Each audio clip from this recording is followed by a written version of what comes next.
Hola, sean bienvenidos a este culto vespertino. Vamos a iniciar con una oración. Señor, te damos muchas gracias porque tú eres bueno. Gracias por nuestra vida, Señor, la vida de nuestra familia. Te pido que tú nos tomes en tus manos, Señor, y nos guardes de cualquier enfermedad, Señor, de cualquier peligro. Te pido, Señor, que en esta hora tú abras nuestra mente y nuestro corazón para que podamos entender lo que tú quieres decirnos en esta tarde, Señor. Que podamos aplicarlo en nuestra vida, Señor, y que también podamos compartir a otros de tu amor. Te lo pongo este culto en tus manos, Señor, en el nombre de Cristo Jesús. Amén. Vamos a hacer una lectura en Salmo 75. Gracias te damos, oh Dios, gracias te damos, pues cercano está tu nombre. Los hombres cuentan tus maravillas. Al tiempo que señalaré, yo juzgaré rectamente. Se arruinaban la tierra y sus moradores, yo sostengo sus columnas. Dije a los insensatos, no os infatuéis, y a los impíos no os enorgullezcáis. No hagáis alarde de vuestro poder, ni habléis con cerviz erguida. Porque ni de oriente ni de occidente, ni del desierto viene el enaltecimiento, mas Dios es el juez, a este humilla y a aquel enaltece. Porque el cáliz está en la mano de Jehová, y el vino está fermentado, lleno de mistura, y él derrama del mismo. Hasta el fondo lo apurarán, y lo beberán todos los impíos de la tierra. Pero yo siempre anunciaré, y cantaré alabanzas al Dios de Jacob. Quebrantaré todo el poderío de los pecadores, pero el poder del justo será exaltado. Amén. Escuchemos el mensaje. Quiero preguntarte si alguna vez te has sentido indignado. Incluso puedes recordar por qué razón fue. ¿Puedes recordar incluso cómo te sentías? ¿Qué fue lo que hiciste en aquella ocasión? El Salmo 74 nos habla de la oración de un hombre que se siente indignado. Pero no solamente es un hombre que se siente indignado, por lo menos él presenta 3 razones por las que puede sentirse indignado. Esta misma indignación le lleva a acercarse a Dios y a orar, a hablar con Dios y a exponerle sus razones y sus necesidades, su dolor, su enojo. La indignación se define como un sentimiento de enojo, como un sentimiento de desagrado, como una insatisfacción e impotencia que se sufre cuando una persona considera que su dignidad humana o la de otra persona ha sido tratada injustamente, ha sido desvalorada, y obviamente se manifiesta a través de gestos, palabras, sentimientos o reacciones incluso violentas, agresivas. El diccionario de la lengua española define la indignación como un sentimiento de intenso enfado que provoca un acto que se considera injusto, ofensivo o perjudicial. Es decir, para estar indignado se necesita por lo menos 2 premisas o 2 elementos previos. El primero es considerar o considerarnos valiosos, de respeto, con reconocimiento. Y segundo, que este sentimiento pase a ser un sentimiento por sentirnos desvalorados, no reconocidos, rechazados. La dignidad es un valor natural y se utiliza la palabra natural para referirnos a que no lo otorga ningún hombre, ni lo otorga una institución, tampoco lo otorga el Estado, no lo otorga ninguna ley, lo otorga Dios por ser nuestro creador. El indignado va a desear que se restablezca esa injusticia y lo va a hacer comprometiéndose de alguna manera, está dispuesto a actuar, porque quedarse con los brazos cruzados sería incompatible, sería incongruente con un sentimiento de indignación. El Salmo 74 que acabamos de leer nos habla de un hombre que se siente indignado. Nos habla no solamente de un hombre que se siente indignado por las razones que él tenía, nos habla de un creyente que se siente indignado. Es el prototipo de un cristiano que se siente indignado. Pero no solamente es una oración de quejas o en donde se exponen esos sentimientos de injusticia, sino que además es un modelo para que tú y yo podamos valorar nuestra vida con dignidad, nuestra fe con dignidad. Veamos pues entonces, a la luz del Salmo 74, la oración de un hombre indignado. Y en primer lugar, está indignado por el trato de sus enemigos. Dice el versículo 4 así, en su oración: tus enemigos vociferan en medio de tus asambleas. Han puesto sus divisas por señales. Está indignado porque los enemigos han destruido la ciudad. ¿Quién es el autor? El autor es, así lo dice en la parte del título, dice Masquil de Asaf. Pero déjenme decirles que este Asaf que escribe el Salmo 74 no es el mismo Asaf que escribe el Salmo 73. Porque dijimos que el Asaf del Salmo 73 es el líder de la alabanza, es un cantor, es un poeta, y además dijimos que él era un profeta, que cuando tocaba los instrumentos empezaba a profetizar. Este Asaf del que estamos leyendo en el capítulo 74 de los Salmos es un Asaf de siglos adelante del Asaf del 73, del Salmo 73, porque es un Asaf que sin duda también era líder de alabanza y tal vez podría ser un descendiente directamente de la familia de Asaf, de ese Asaf que estaba en tiempos del rey David. Porque este Asaf del Salmo 74 nos describe una realidad que no se había vivido, que no se vivió en tiempos de David, y es la caída de Jerusalén. La caída de Jerusalén, como todos sabemos, fue aproximadamente en el año 587 antes de Cristo. En el año 620 fue la caída de Israel, el reino del norte. Y si hablamos de que en qué época era el primer Asaf del Salmo 73, estaríamos diciendo que aproximadamente por el 1000. Bien, este hombre era también un poeta porque así lo dice el título Masquil de Asaf. ¿Qué es Masquil? Miren, Masquil significa una palabra de origen hebrea que se traduce como enseñanza, instrucción, incluso canto instructivo. De que era un maestro, era un maestro. La caída de Jerusalén se dio porque fue sitiada por Nabucodonosor, rey de Babilonia. Los muros de la ciudad fueron destruidos, la ciudad fue quemada, fue saqueada y los judíos fueron deportados a Babilonia, cautivos por 70 años. Es indignante, así lo está percibiendo Asaf, porque él, como representante del pueblo judío, habían recibido esa tierra de Jerusalén que ahora le estaban quitando, la tierra que fluye leche y miel, la tierra envidiable por todas las ciudades, la tierra de Canaán, eran las mejores tierras.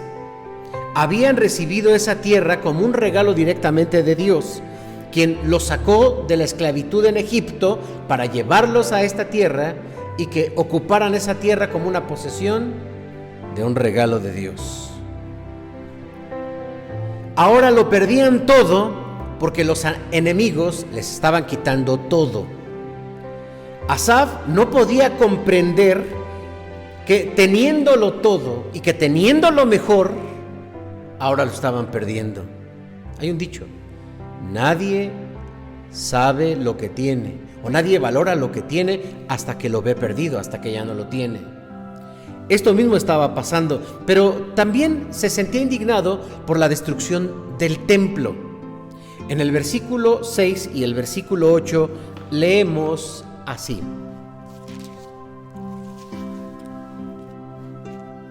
se parecen, dice el versículo 5, a los que levantan el hacha en medio del tupido bosque, y ahora con hachas y martillos han quebrado todas sus entalladuras, han puesto a fuego tu santuario, han profanado el tabernáculo de tu nombre, echándolo a tierra.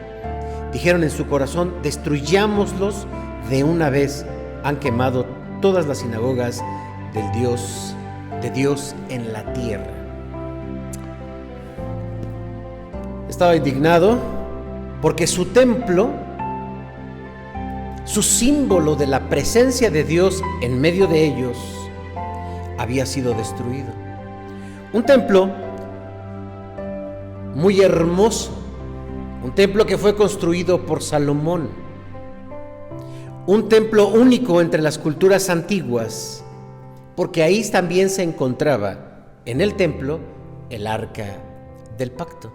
Y en el arca del pacto encontramos testimonios muy importantes para el pueblo y que hacían referencia a la historia del pueblo y a su relación con Dios. Encontramos ahí el maná, encontramos ahí las tablas de los mandamientos, encontramos ahí la vara de Aarón que reverdeció. Era un lugar muy importante. El templo era la vida para los judíos.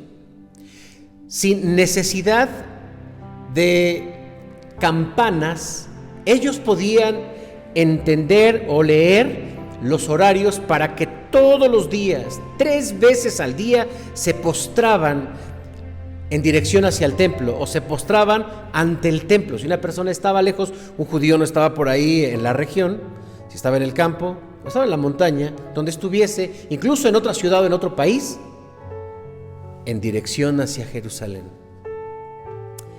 Para ellos el templo era muy importante. 3 veces al día doblaban sus rodillas y se postraban para, número 1, agradecer a Dios, número 2, adorar a Jehová.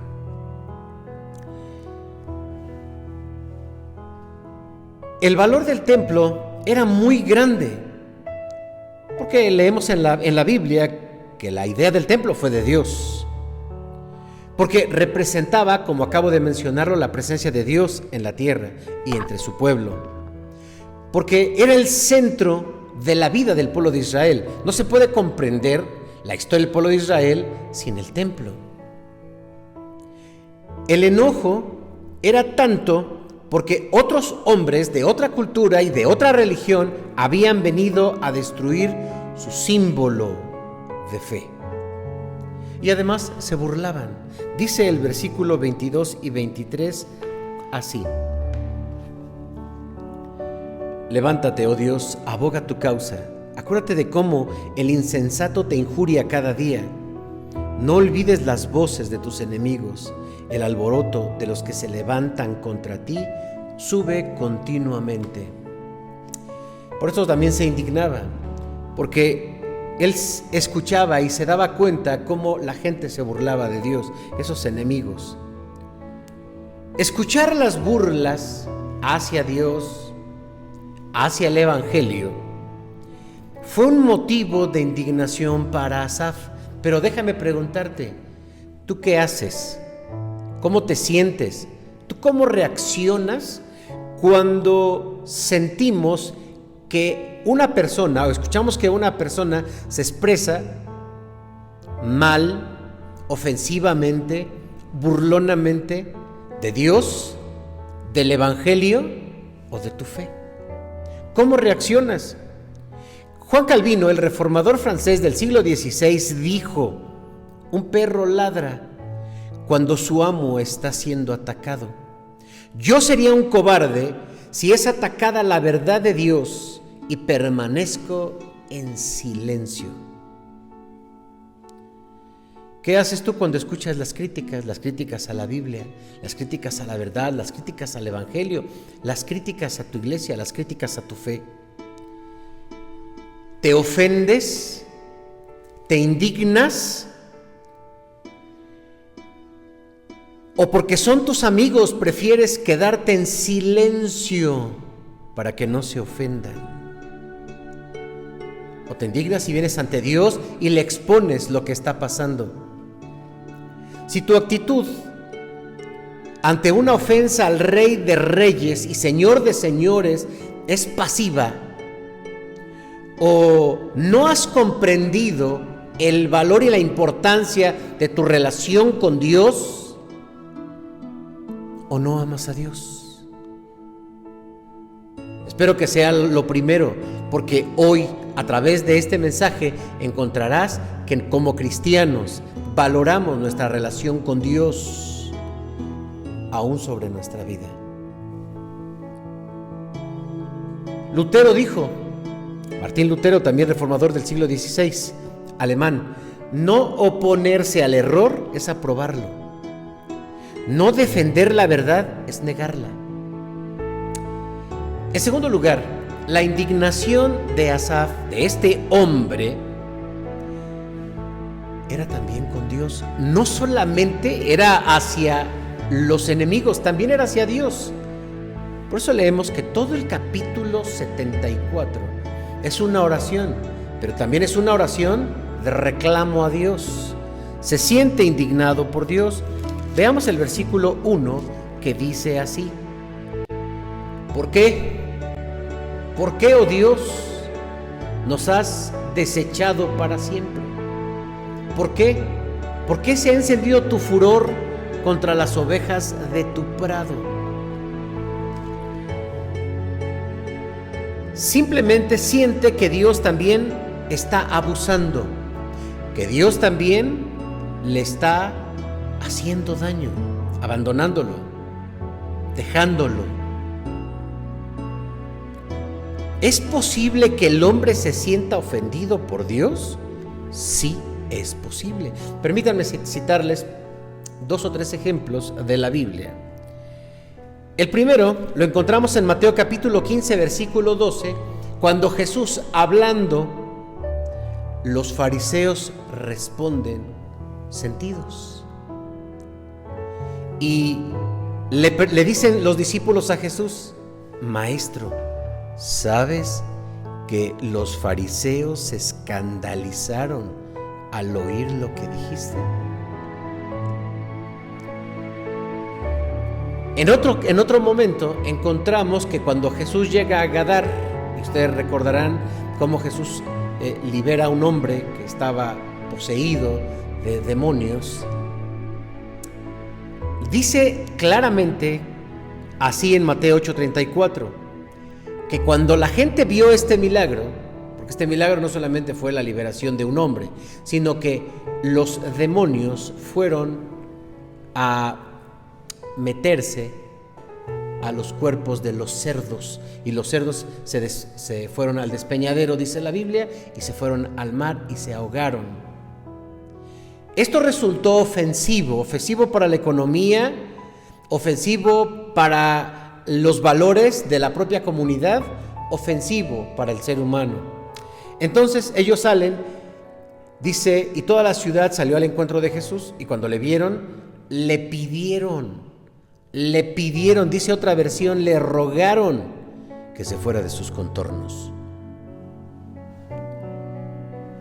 ¿Cuántas veces te has sentido olvidado por Dios? ¿Cuántas veces te has sentido olvidado por tu iglesia? ¿Cuántas veces te has sentido olvidado por tus líderes, por tus pastores o por tu pastor? Sientes, tal vez como Job, que no mereces ser tratado así, que tú no mereces que te pase lo que te está pasando, porque en Job 23 vemos una descripción en todo este capítulo de lo que Job creía de sí mismo. Él se sentía indignado, enojado por lo que Dios estaba permitiendo en su vida. Nos hace falta entonces también como a Job, porque así sucedió a partir del capítulo 38, 39 y 40, cuando Dios le habla, nos hace falta como a Job entender que si bien somos importantes para Dios, Él hace su voluntad en nuestra vida. Lo repito, tenemos que entender que si bien somos muy importantes para Dios, Él actúa según y conforme a su propia voluntad. Él hace lo que quiere, Él lo hace como quiere, Él lo hace cuando quiere. Pero también encontramos que se sentía, pues que ya no tenía símbolos, y dice el versículo 9, esos símbolos de fe, dice así: no vemos ya nuestras señales, no hay más profeta, ni entre nosotros hay quien sepa hasta cuándo va a pasar esto. El templo estaba lleno de símbolos. Veamos en el libro del Éxodo cómo Dios va mostrando todos los elementos que debe llevar el tabernáculo. Y todos esos elementos son símbolos que representan a Jesucristo. El tabernáculo es Jesucristo, porque hay un solo Dios y hay un solo mediador entre Dios y los hombres, Jesucristo hombre, y Jesucristo estaba en el tabernáculo. Son los símbolos. Todos se perdieron, todos esos símbolos se perdieron. La pregunta es, ¿por qué? Sí, llegó Nabucodonosor, derribaron la ciudad, acabaron con todo. Pero Dios había dicho en Deuteronomio capítulo 28, del 15 al 3 y versículo 32 lo siguiente. No todo el capítulo 28, pero señalo el versículo 15 y el versículo 32. Si no oyeres la voz de Jehová tu Dios, para procurar cumplir con todos sus mandamientos y estatutos que yo te mando hoy, que vendrán sobre ti todas estas maldiciones y te alcanzarán. Tus hijos y tus hijas serán entregados a otros pueblos, y tus ojos lo verán, y desfallecerás por ello todo el día, y no habrá fuerza en tu mano. ¿Cómo es tu relación? Hablemos de tus símbolos de fe. Cuando hablamos en nuestra teología sobre los símbolos de nuestra fe o sobre nuestros símbolos doctrinales, sí, pensamos en todos aquellos documentos que nos enseñan la doctrina, como el Catecismo Mayor, el Catecismo Menor, la Confesión de Fe, los 3 de Westminster, como los catecismos, no solamente el Catecismo de Westminster, el Catecismo de Lutero, el Catecismo de Juan de Valdés, y todos estos elementos son nuestros símbolos doctrinales. Tal vez no los conocías. Debes conocerlos. El credo apostólico es un símbolo doctrinal. El credo niceno es un símbolo doctrinal, y por lo menos está en nuestros himnarios, página 16, por cierto. ¿Cómo es tu relación con tus símbolos? Pensemos en tu templo, pensemos en tu iglesia, en tu Biblia, en la oración, el domingo, el culto. Esto se valora y tiene un gran valor para nosotros. Se valora el templo asistiendo al templo, no diciendo yo soy cristiano y tengo una iglesia. Asistiendo al templo es como se valora el templo. Se valora el templo cuidándolo. Se valora el templo apoyándolo. Se valora el templo sosteniéndolo. Se valora el templo promoviéndolo. Se valora el templo haciendo el uso correcto de él, porque venimos a adorar a Dios.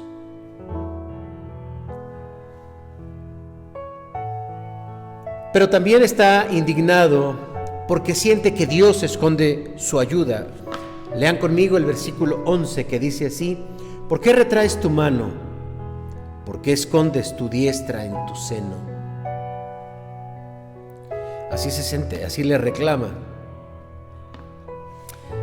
No sirve de nada injustamente reclamarle a Dios o buscar culpables de nuestro propio alejamiento y enfriamiento de nuestra iglesia. Hace un momento yo pregunté, ¿por qué? ¿Por qué se perdió todo lo que tenía el pueblo de Israel? Porque se apartó de Dios. ¿Por qué te empiezas a enfriar? Porque te apartas de Dios. ¿Por qué te quedas sin iglesia? Porque te apartas de Dios, porque te enfrías en tu fe. Y claro, es muy fácil buscar un culpable, incluso a Dios, como lo está haciendo Asaf, pero tiene una razón en nosotros. En tercer lugar, hay una consecuencia de esta indignación, y hay un enojo hacia los enemigos, hay un enojo contra Dios, pero también hay un enojo consigo mismo, porque la indignación le estaba haciendo tanto daño que le había, como no estaba, actuando,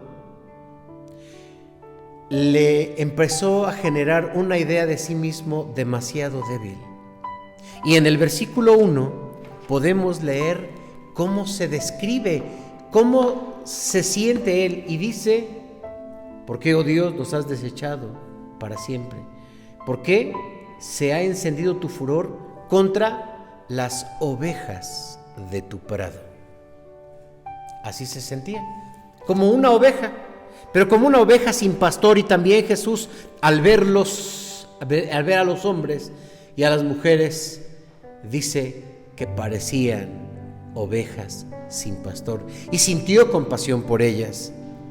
Muchos cristianos han dejado la iglesia, su iglesia, durante esta pandemia. Muchos han dejado de apoyar a su iglesia. Muchos han dejado de ofrendar y de diezmar a su iglesia. Muchos han comenzado a ser críticos, por no decir criticones, hacia sus líderes y hacia sus pastores, porque comienzan a comparar los modelos de culto, los modelos de predicación, imagínense, hasta con Dante Gebel. Y hay gente que prefiere escuchar a Dante Gebel que a su propio pastor. Pero muchos andan como ovejas sin pastor, porque yo creo que esos creyentes que buscan a esos líderes y rechazan a los propios, cuando estén en una necesidad, no creo que Dante Gebel va a venir a visitarte, ¿eh? Si tú eres de esos creyentes que dicen: yo escucho mejor a Dante Gebel o a otros predicadores porque son mejores, están bien preparados y no como mi pastor. Si tú eres de esas personas, el día que tengas una necesidad, te darás cuenta que el ministerio de un pastor no solo es predicar, y Dante Gebel no va a venir a visitarte, ni va a venir a orar por ti. Se siente amenazado y también vulnerable como una consecuencia. Versículo 19.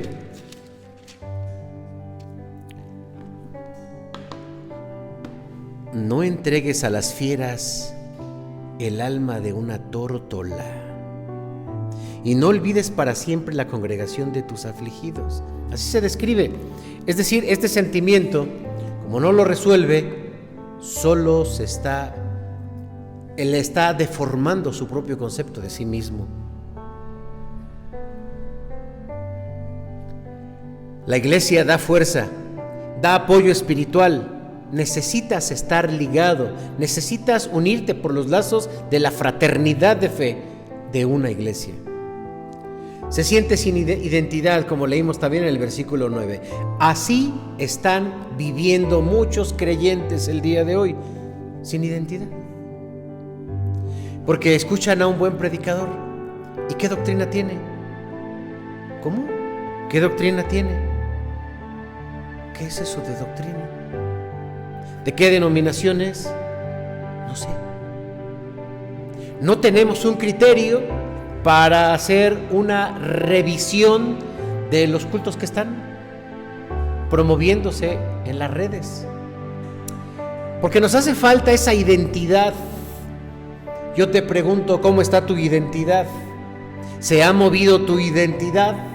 Porque te has movido en diferentes escenarios de cultos virtuales, porque has escuchado muchos predicadores, tal vez buenos predicadores, yo no digo que no, ni estoy para criticarlos. Hablo de la falta de identidad individual, al grado de que ya tal vez te gusta esta modalidad y dices, yo no tengo por qué comprometerme con una iglesia. Pues abro las redes y ahí puedo estar, puedo escuchar y puedo cambiarle a donde yo quiera. Ese es un efecto de esta indignación. Pero permíteme concluir este mensaje.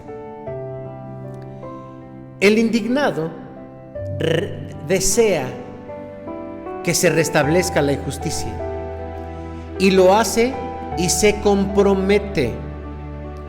Porque dije hace un momento, quedarse con los brazos caídos no es compatible con la indignación. La indignación, por su propia esencia, debe llevar un compromiso para dar una solución. La injusticia que se haya podido producir se defiende, se resuelve. ¿Qué pasa cuando esto no se resuelve? Entonces hay otro concepto y es la resignación. En la vida cotidiana ocurre con mucha frecuencia que respondemos ante una injusticia con resignación. Somos pasivos y no hacemos ningún compromiso. Esto es la antítesis de la indignación, es lo opuesto, es a donde nunca deberíamos llegar, hacia una resignación. Podemos pensar en diferentes ejemplos de la vida diaria que nos indignan. La incomprensión de la pareja o el trato de la pareja, el bajo rendimiento académico de nuestros hijos, la espera a veces tan solo del transporte colectivo, simplemente la subida de los servicios en nuestro país, la enfermedad y tantas otras situaciones que nos pueden producir enojo como un sentimiento de injusticia. Nunca te resignes a perder tu fe. Nunca te resignes a dejar de orar, como Asaf. Nunca te resignes a aceptar que otros te pisen, que otros te humillen. Nunca te resignes a escuchar que otras personas critican tu fe, ofenden a Dios. Nunca te resignes a esto. Haz lo que Asaf. Ven al Señor, órale al Señor, exponle al Señor. Él te escucha, Él te entiende y lo más importante es que Él le da paz a tu corazón. Que Dios te bendiga.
La puse al principio.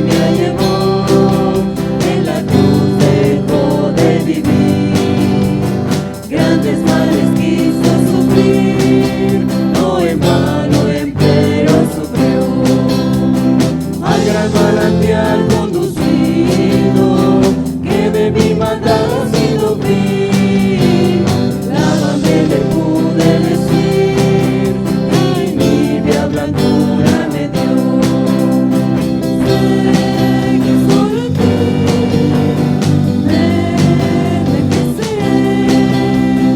Lávame en tu sangre, Jesús, y nibia blancura tendré. Padre, de ti lejos vagué, extravióse mi corazón. Como granas mis culpas son, no con agua limpio seré. A tu fuente magna acudí, tu promesa creo, Jesús.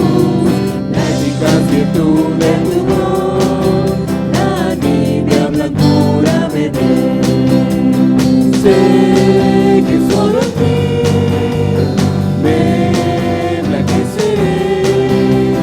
Lávame en tu sangre, Jesús, y nibia blancura tendré.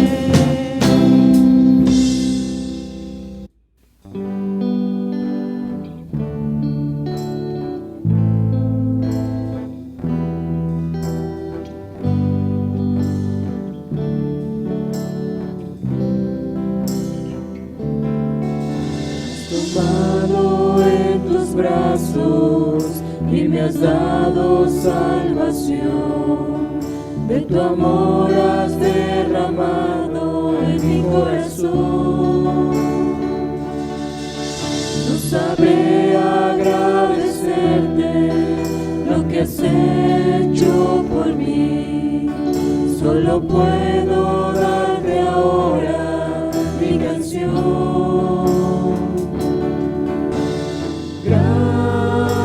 Gracias, gracias Señor, gracias mi Señor Jesús. Muchas gracias, gracias Señor, gracias mi Señor Jesús. En la cruz diste tu vida, entregaste todo ahí. Vida eterna regalaste al morir. Por tu sangre tengo entrada ante el trono celestial. Puedo entrar confiadamente ante ti. Darte las gracias, gracias Señor, gracias mi Señor Jesús. Muchas gracias, gracias Señor, gracias mi Señor Jesús.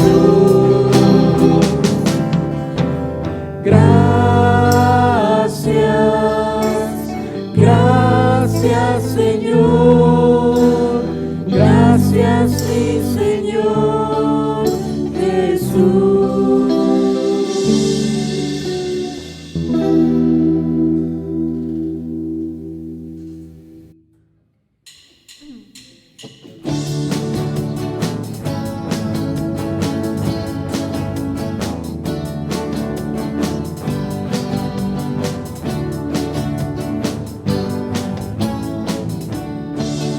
Solo Dios hace al hombre feliz, solo Dios hace al hombre feliz. La vida es nada, todo se acaba, solo Dios hace al hombre feliz. La vida es nada, todo se acaba, solo Dios hace al hombre feliz. Cristo quiere que tú seas feliz, Cristo quiere que tú seas feliz. Él vino al mundo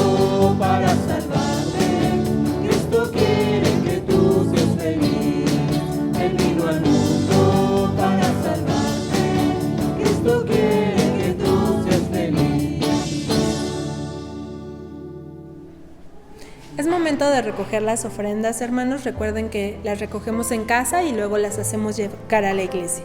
Vamos a hacer una oración. Señor, te damos muchas gracias, Señor, porque tú provees cada día en nuestros hogares. Te pido que tú bendigas a las familias, Señor, que están pasando por problemas económicos. Tú dales lo que ellos necesitan, Señor. Te pido que bendigas también estas ofrendas, Señor, que las limpies y que sean de bendición para tu obra, Señor. Bendice a nuestra hermana que las administra y a los que dieron, Señor, y a los que no pueden en este momento también, Señor. Te lo pido en el nombre de Cristo Jesús. Amén. Hermanos, recibamos la bendición del Señor. Amados hermanos, que la gracia de nuestro Señor Jesucristo, el amor de Dios, nuestro Padre Celestial, y la luz y dirección de su Santo Espíritu sea con cada uno de ustedes y con todo el pueblo de Dios, ahora y siempre. Amén. Damos gracias a Dios que nos permite tener a través de este medio un culto para el Señor, por lo cual te invitamos para que siempre que participes en estas actividades traigas tu Biblia, tengas tu himnario, cantes también desde tu lugar, desde donde estás. Al final te pedimos que le des un like, un comentario y que lo compartas. Recuerda que de esta manera hoy es muy sencillo que la palabra de Dios llegue a otras personas. Que Dios te bendiga.